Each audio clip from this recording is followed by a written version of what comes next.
In this lecture, we are going to talk about one-dimensional flow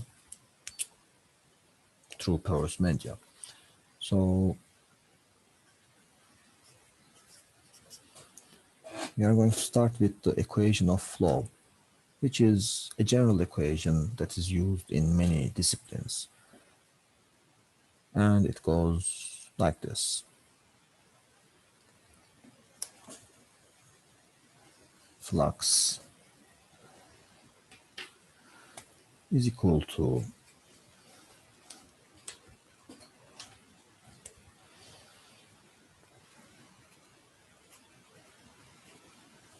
conductivity times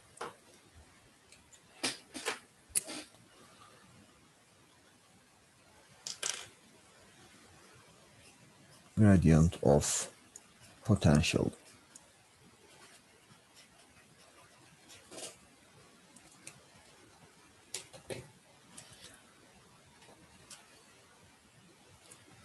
So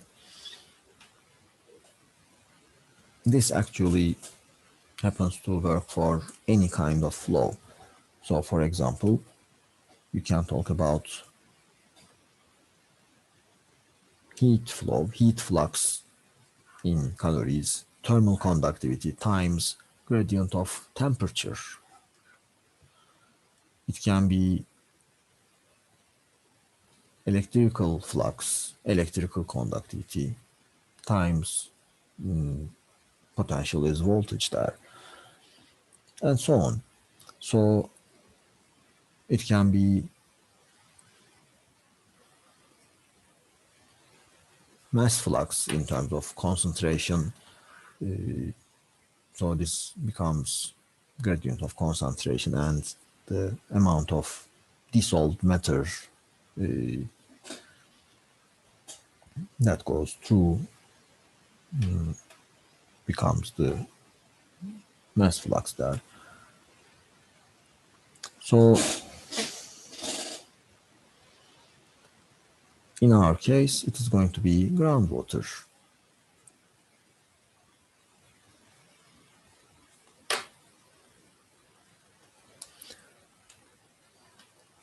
Just keep in mind that it is the same idea in all kinds of flow. So let's start with the first term. The first term is flux. So flux, which we are going to show with a Q,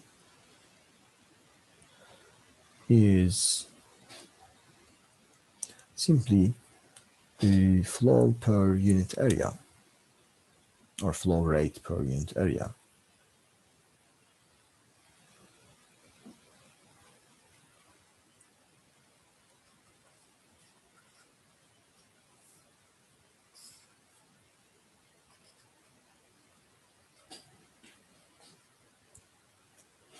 So the flow rate is defined as volume of water that flows in given time, or actually,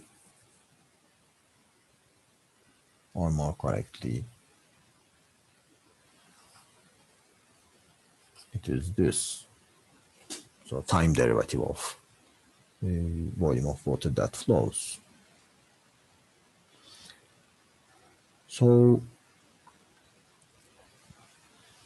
if you have this many liters per second flowing through an area, then you can define flux. This many liters has flown in this much time, and then it happened through that much area of soil.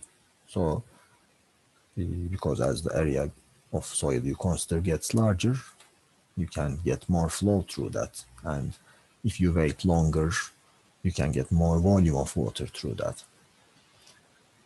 So let's consider the units of these as well. So volume of water is meter cube.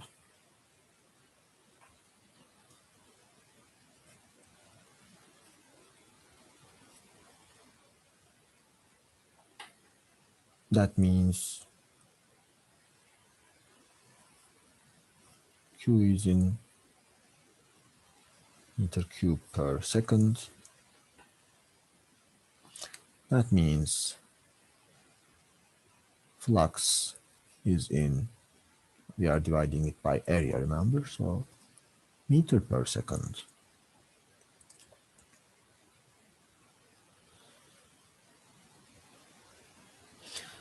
Actually, let me put a little note here.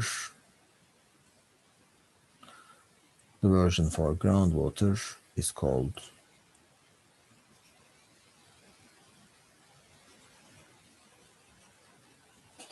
Darcy's law.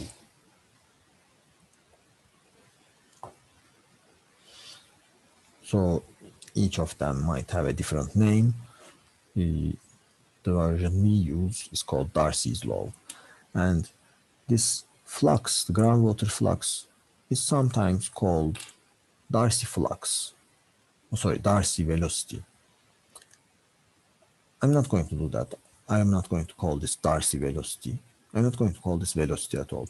The reason is because, yes, it has the units of velocity, so people some people decided to name it Darcy velocity, but don't do that because it's not a velocity. It's not the velocity of the groundwater flow. It is not the speed of water. Okay, it is something else. It's completely different. The reason for that is because if you look at your fluid mechanics, then there in a continuous flow problem, in a continuous flow, yes, the flux is going to be the velocity. But here it is not, because it's not a continuous problem. This is area of soil. It's not area of water. If you had water everywhere, if you were considering this in a lake, then yeah, flow rate, or a river, then in a river, flow rate divided by area of soil will give you the velocity as well as the flux. But inside the soil, we are dividing it by area of soil, which is not the area of water. So this flux is happening through a smaller area than this actually. It's happening through just the pores of the soil. So for that reason, if you actually wanted to calculate the speed of the groundwater, so let's call it average transport speed. I'm going to show it with a V.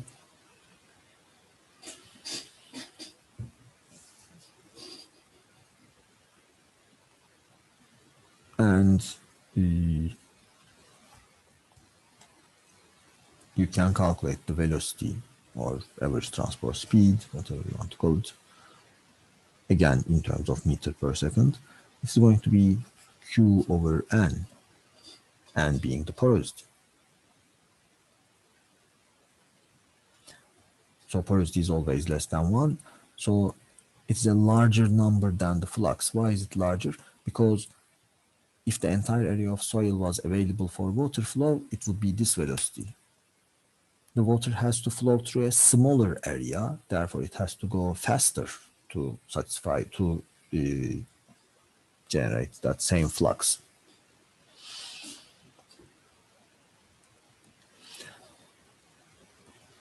And the reason I said average transport speed is because this is not, if you go into the pores and somehow take microscopic measurements, this is not going to be the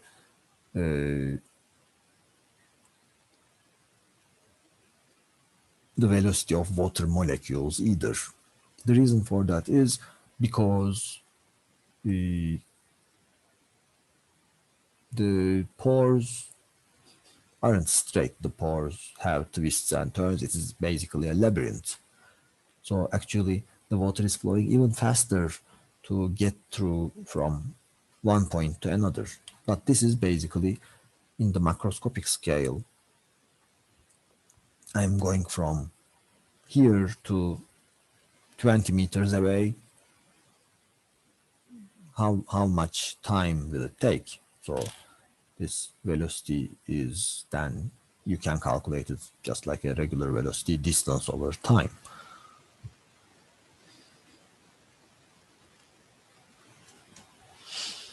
So velocity is also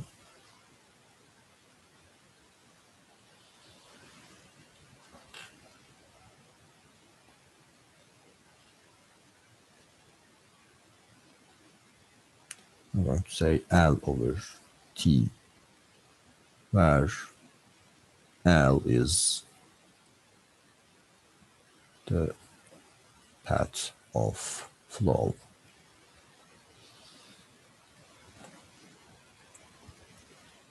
So that handles the first term here. Let's look at the second term. Second term is the conductivity. In our case, it's called hydraulic conductivity. And it is simply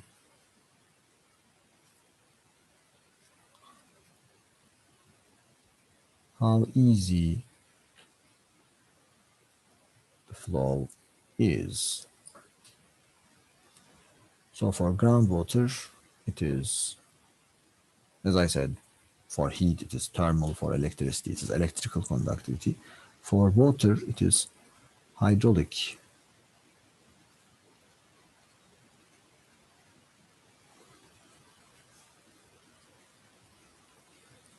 conductivity is shown with a K. And how easy the flow is a matter of not only the medium, not only the fluid, but both of them, because you can compare a coarse soil with larger pores. The flow will be easier there versus a fine soil.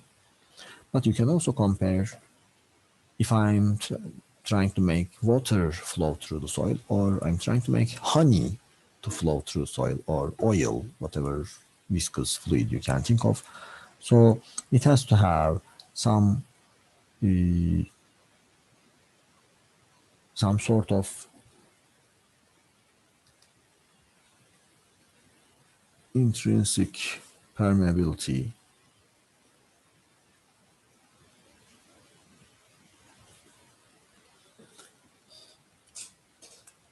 that is a property of the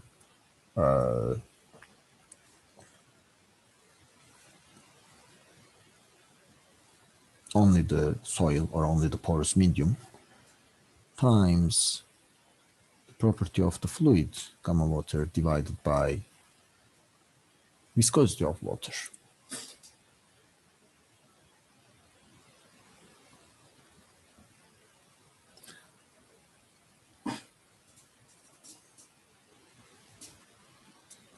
And the surprising thing here is the units of the permeability is also meter per second.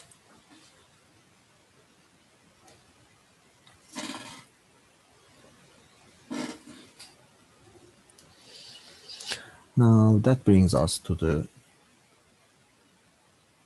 last term. That is the gradient of potential. What does gradient mean? Gradient means space derivative. So if you are looking at 3 dimensions, it is going to be a vector, because you take this quantity, you take this scalar, and then you take d over dx, d over dy, d over dz, and you form a vector with it.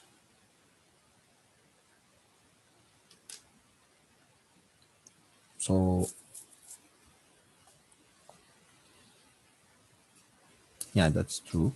But in 1D flow case. So actually, let's just put 1D flow here. It is just going to be derivative of the potential over path of flow. So anyway, in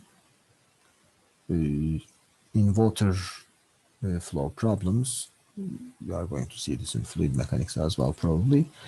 The potential is the head. So this gradient of potential is called hydraulic conductivity. Hydraulic gradient is shown with an I. And as you can gather from the other quantities, units, flux is meter per second. Hydraulic conductivity, I said, is meter per second. So this is unitless. And I is dH over dL, or actually, as I said before, I in vector form, if you make the full gradient, is dH over dx, dH over dy, dH over dz, something like that. So anyway, we are not going to use that. This is the, so let's put this in parentheses here. So what is H? H is hydraulic head. This is our potential term. What does potential mean? Potential is some sort of energy, either active or stored in there to make things happen. So here, the hydraulic head is, I'm going to say, equivalent to or equal to energy per unit weight of water. So energy per quantity of water, quantity in terms of weight. So let's write that.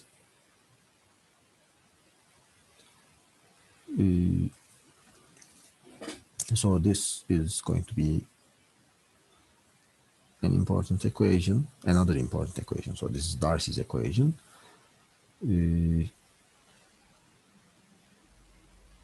Now this is Bernoulli's equation.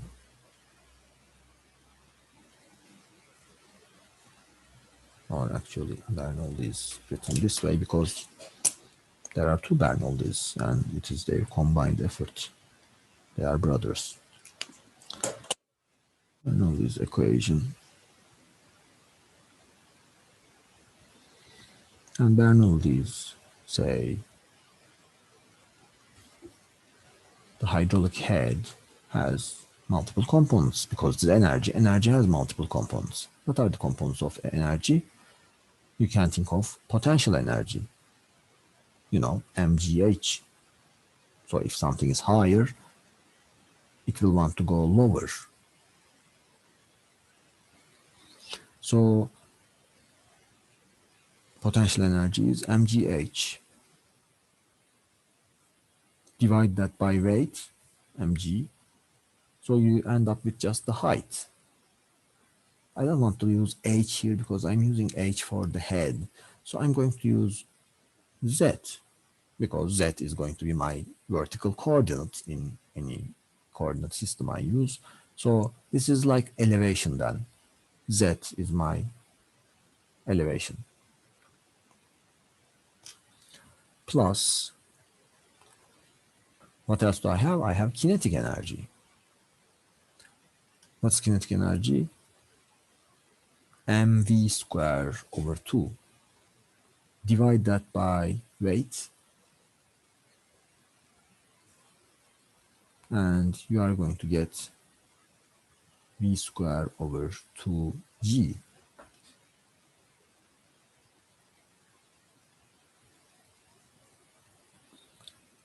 Plus, you have one more type of energy. Now, this is also called potential energy,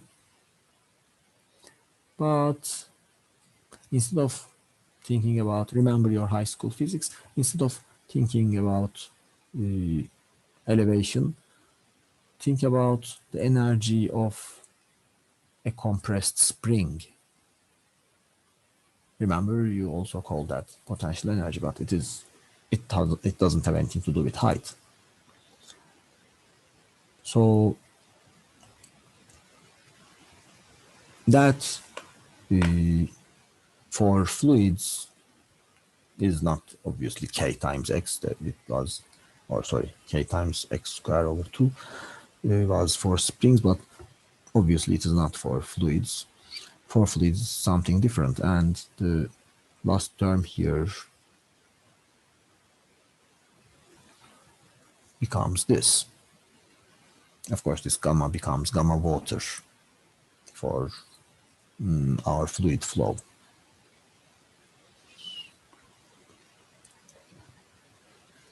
So, as I said, potential energy, kinetic energy, another potential energy.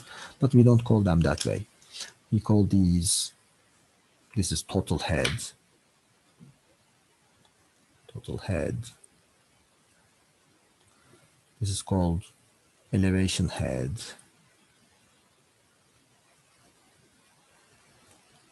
This is called velocity head.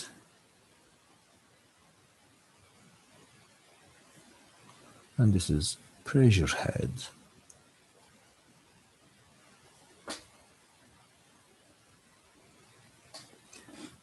Now,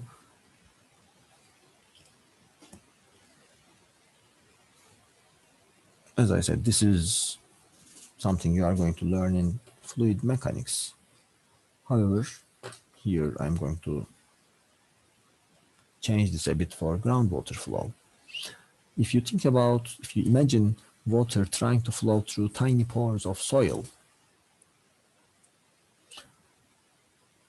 elevation can change within a given problem, within a site. Elevation can change by the order of meters. Pressure head, so pressure can change by tens of kilopascals and divide that by unit weight. Again, this is in the order of meters. So by the way, yeah, the units here are obviously meters.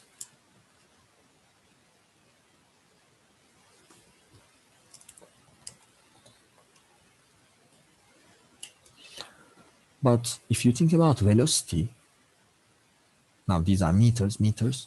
So velocity is going to be in terms of meter per second SI units. Velocity is going to be tiny. It doesn't go 1 meter per second. It goes maybe a millimeter per second or maybe less. So it is a tiny number. It is 0.000 something. Square that and divide that by 2g. Now this is 10 to the minus some number, which means for engineering purposes, let's get rid of that.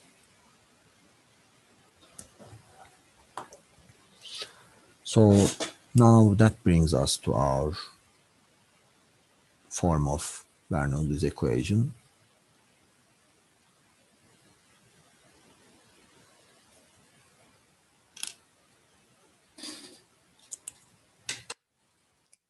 Actually, to get rid of this W here because this is the general one, so it doesn't have to be water. But what we are going to be using is this. So now the picture is complete because now you can start from this Darcy's law, which is going to be Q is equal to K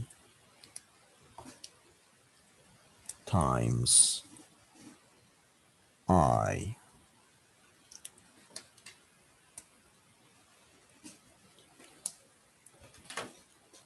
You can start from this and figure out everything. Well, not start from this, start from both of them. And basically, this is very important, this head equation, this Bernoulli's equation, because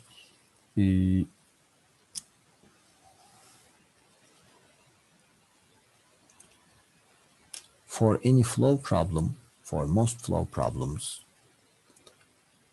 the way to start the problem or the way to solve the problem goes through figuring out the heads.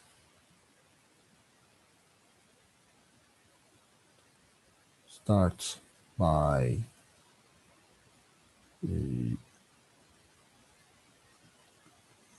solving the heads.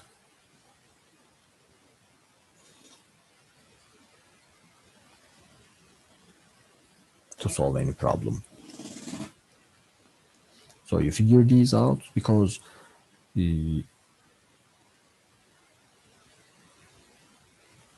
others are more trivial. So anyway, let's see what all of this means.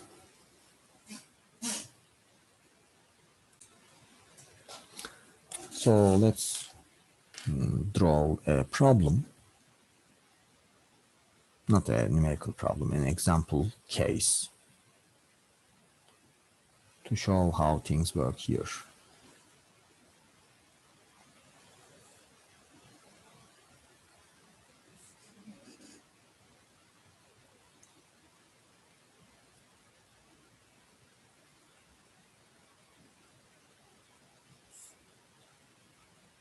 So I'm making some sort of a lab setup maybe.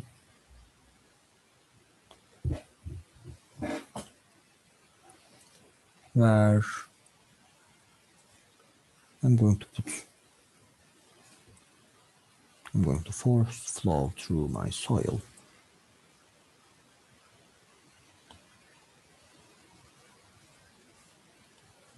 So let's make it like this.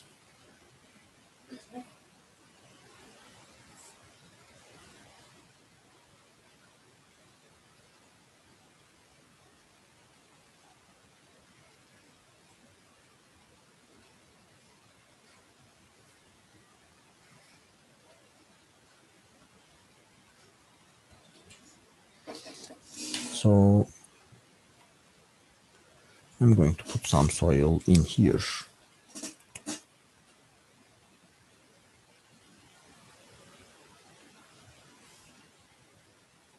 So this is kind of like the experiments Darcy was doing.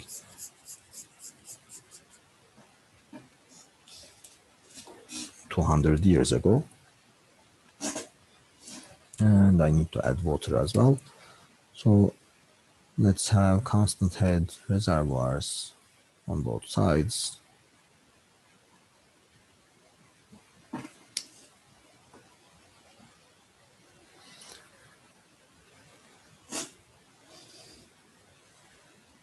So, okay, basically this is the setup. You have a prism or a cylinder of soil, and that soil has its own K, and you have these water reservoirs, and one side has high reservoir, the other end has a lower reservoir, which means water, because you have a permeable medium in between, water will be able to go through this soil and flow from high reservoir to the low reservoir. So now we are not interested in what's happening in these reservoirs or pipes, we are interested in what's happening inside this soil. So for that purpose, what I'm going to do is I'm going to look at a couple of points here. The first point I want to think about is this one. So I have, let's say I have a point A here.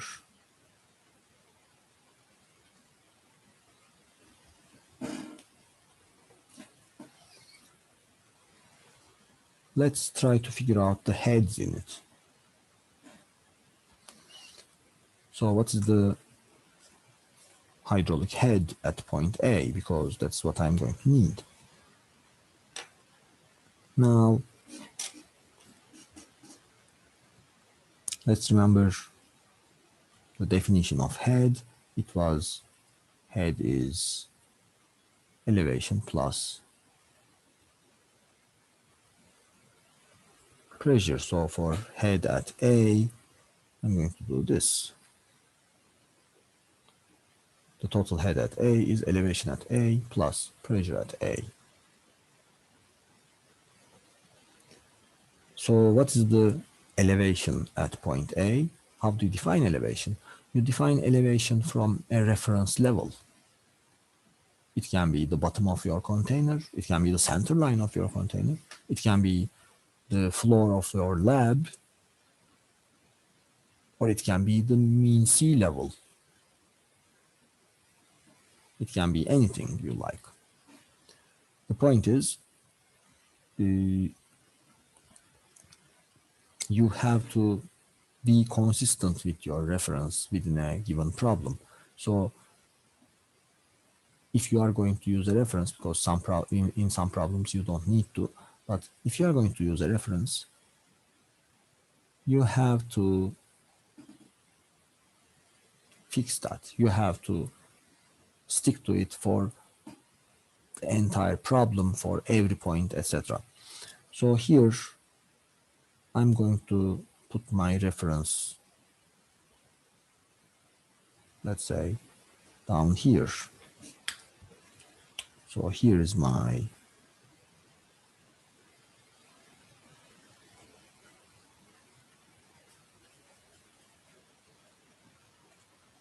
reference datum.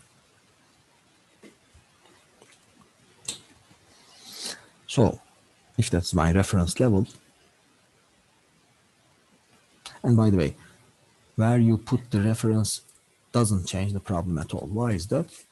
Because ultimately what we are going to do is we are going to find heads, but then we are going to take the gradient of it, or derivative of it. So we are going to look at the changes in heads. We are not interested in what the head is exactly. We are interested in the change in head.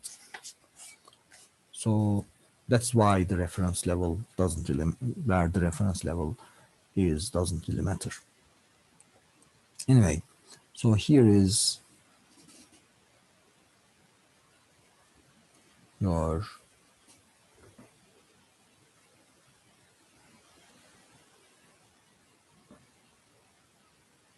elevation head for A, because this is simply the elevation. So this reference datum is now your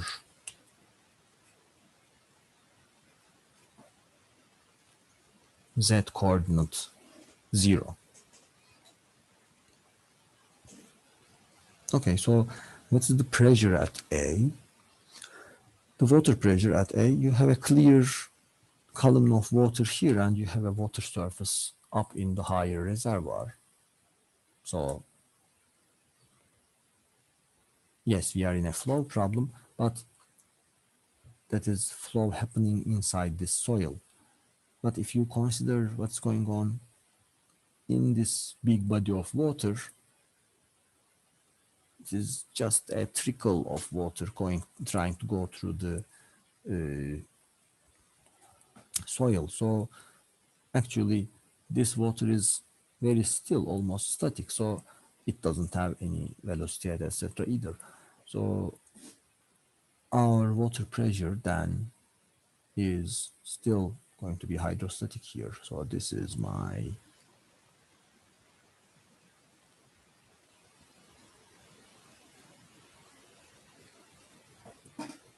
pressure head at A.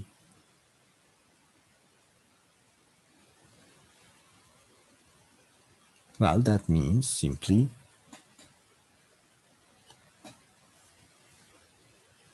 this is my, where should I put this? I don't want it there.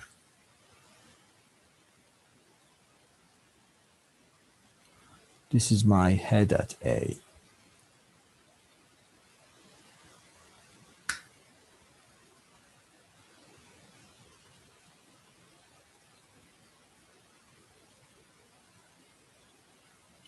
Now a little mind game here. If I were to put an A prime here, yeah, my elevation at A prime would be different, but also my water pressure at A prime would be different. It would still be based on this. So this would be equal to head at A prime. So that's interesting.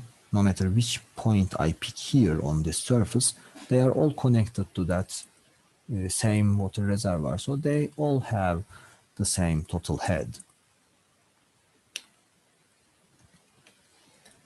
Now, similarly, on the other end,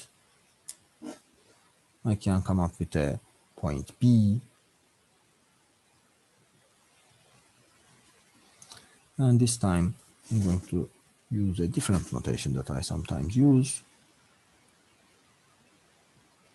This is going to be my elevation at B, which I just mean the same thing. So here is my UB over gamma water, and then this elevation is my head at B, total head at B.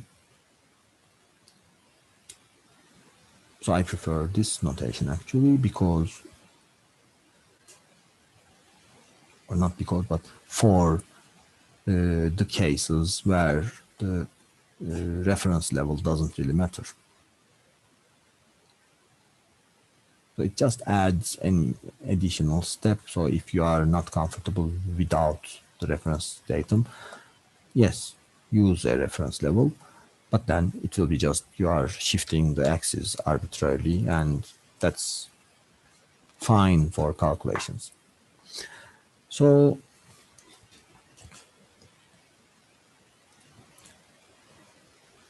if I go ahead and plot the head with distance, I have this head here everywhere in this body of water. And in this body of water, the head is this much. Now, let's consider Darcy's equation. What's Darcy's equation? It is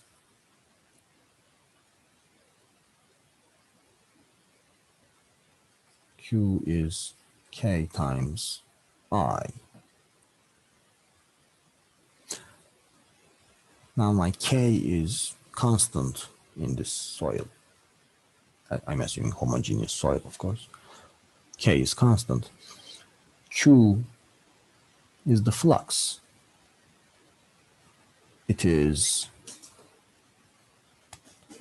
the flow rate that comes through here and goes out of here, because you can't have flow disappearing or appearing out of nowhere. So to satisfy the continuity principle that you learn in fluid mechanics, the same flow has to go in and come out. So this is my flow rate.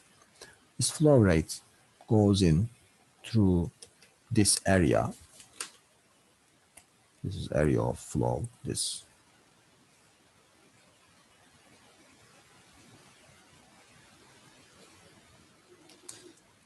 So Q over A is your flux. So wait a minute, this Q has to be same everywhere. This area, I said prism or cylinder. So in this particular one-dimensional problem, area is the same everywhere. That means flux is the same everywhere. So now we have flux is the same everywhere. Hydraulic conductivity is the same everywhere. I has to be same everywhere. What was I? I is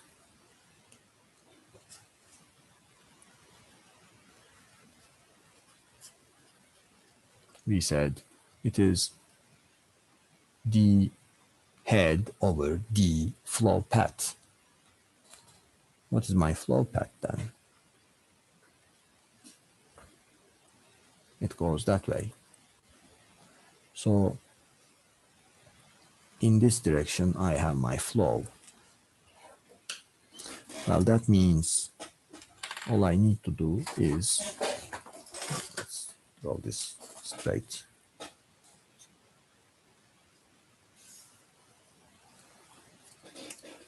All I need to do is this. And the slope of this is I. So this is my plot of total head.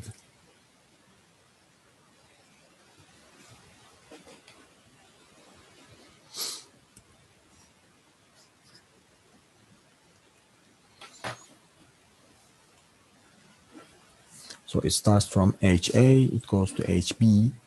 What's going on in here? What you have is basically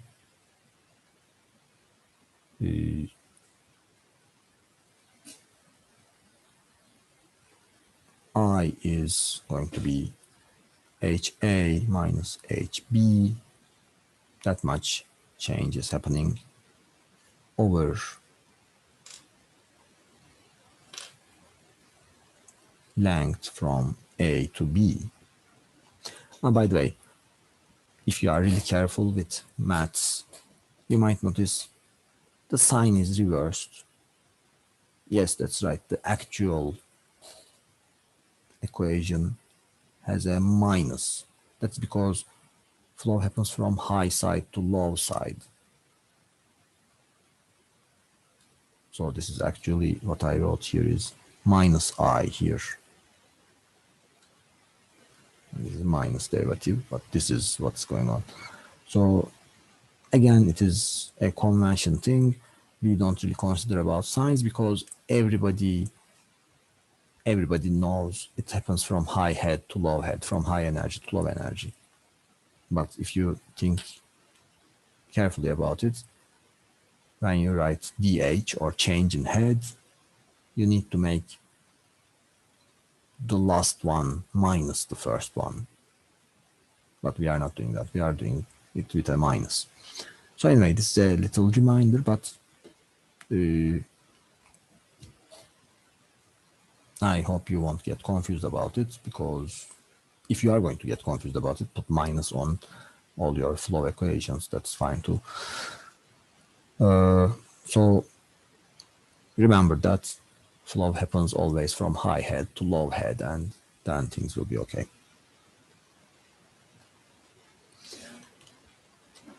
Okay, then now here is the question. What if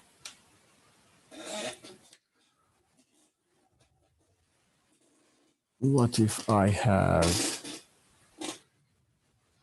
a point C here, let's say out here.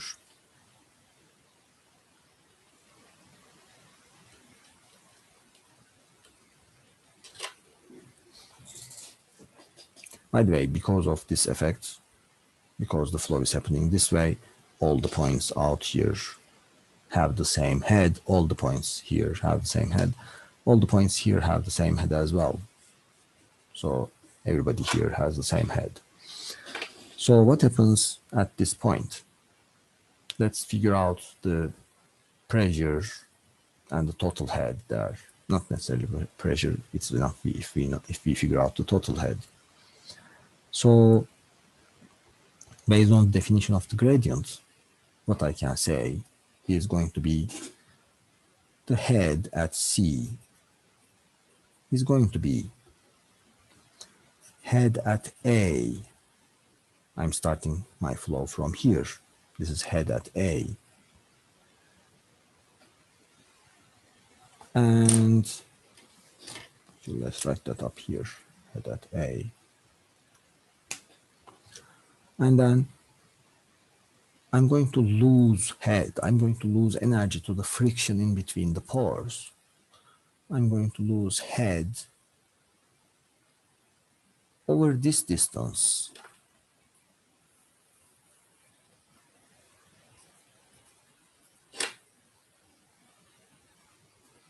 How, and at a rate of I per unit length.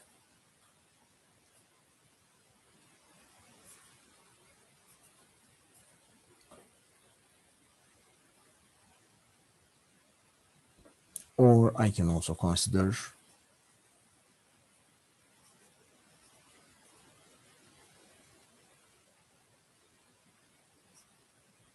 I have this much more head to lose to reach point B. I times L BC. So now that gives me a tool to calculate anything anywhere. So this hydraulic gradient in 1D problems, it is constant.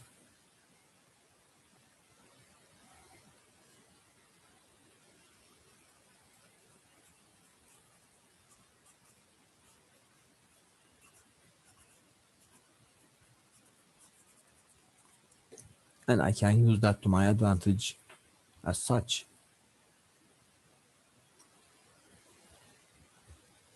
Because flux is constant, everything is constant.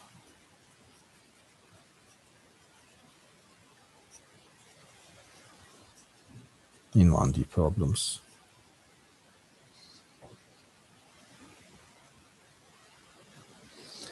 So now I can calculate the head at C, and that head at C is here.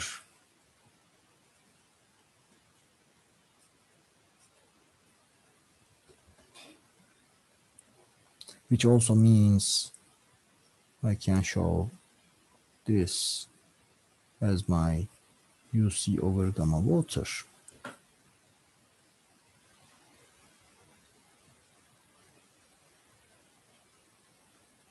It also means if I were to add some sort of a standpipe here, if I were to insert a standpipe here, the water in that standpipe would go up to that level, up to this level. So if I were to do this,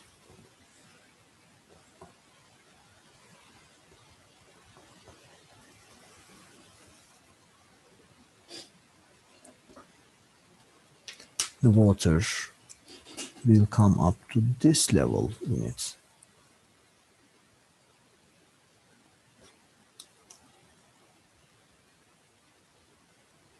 Because this standpipe, this piezometer pipe, now is connected to this point, and then the rest is water in it. So it is, imagine no soil is able to go into the pipe. So it is directly connected to the waters of point C. And because it is outside the flow area, it is not going to have flow inside. There's nothing causing flow going up or down in this. So you will have a stationary column of water here in this piezometer pipe.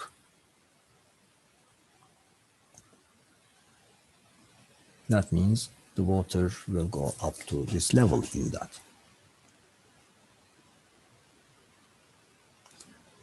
So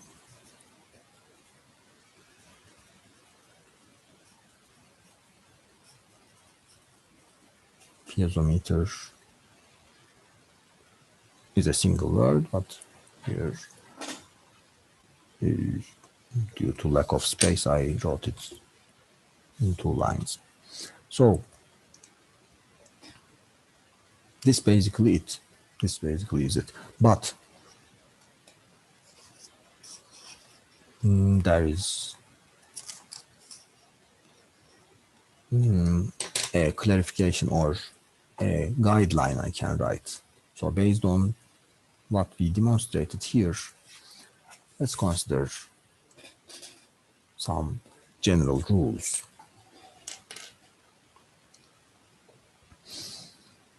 I'm going to define these 3 heads.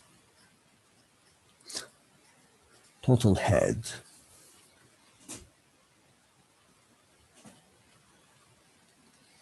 is total head of a point,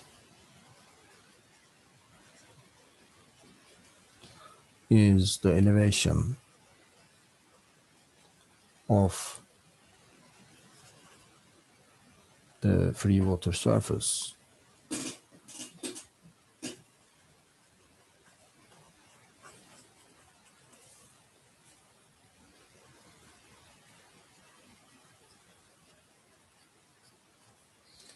directly connected to that point.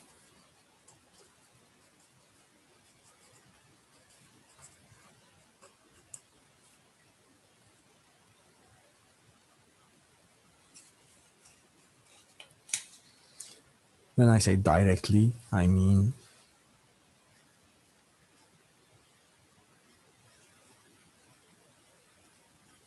with no medium that can cause energy loss in between.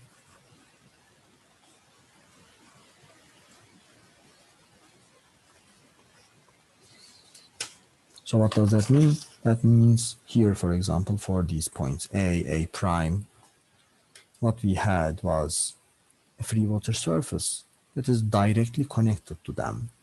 And here we said, because this water is almost stationary, it's not losing head to the flow in this pipe, because there is a much harder medium to flow through. So all the head is lost, all the head is being lost in your soil. So that means head is not lost in this pipe. Therefore, it is the same head up here and down here. So our definition, it is the elevation, because it is the elevation from here in this case. It's the elevation of the water surface directly connected to the point. And same thing with point B. Even it's the same thing with point C. That's why I demonstrated this piezometer tube. So you can imagine, or stick a tube into it, and then you will get a water surface hydraulically connected to point C as well.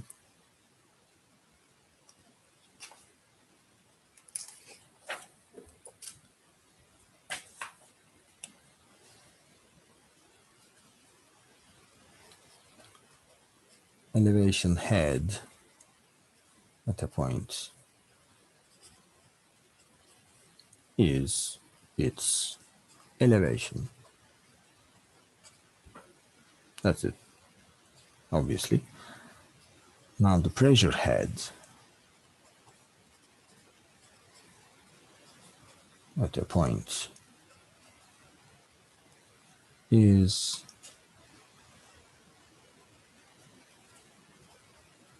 the elevation difference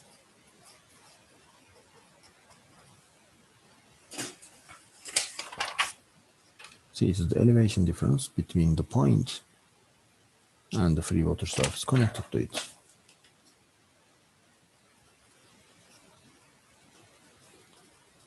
And the water surface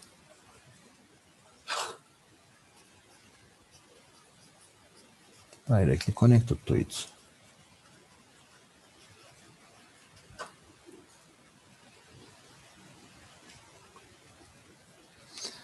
So know these, memorize these. They are going to be essential in all of this.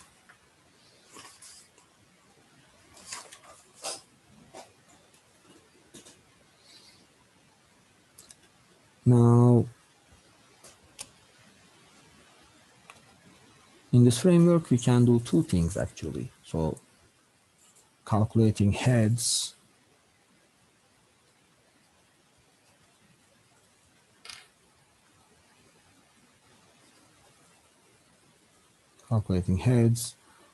you can do flow calculations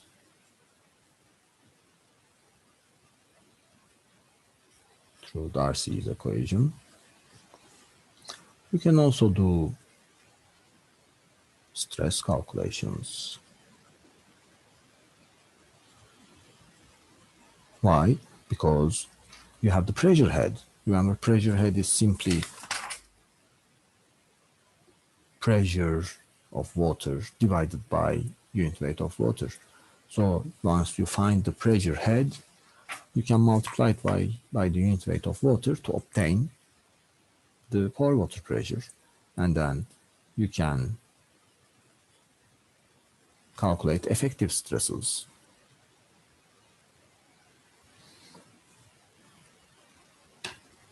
So that's why it is doubly essential in soil mechanics to be able to calculate the heads of the groundwater.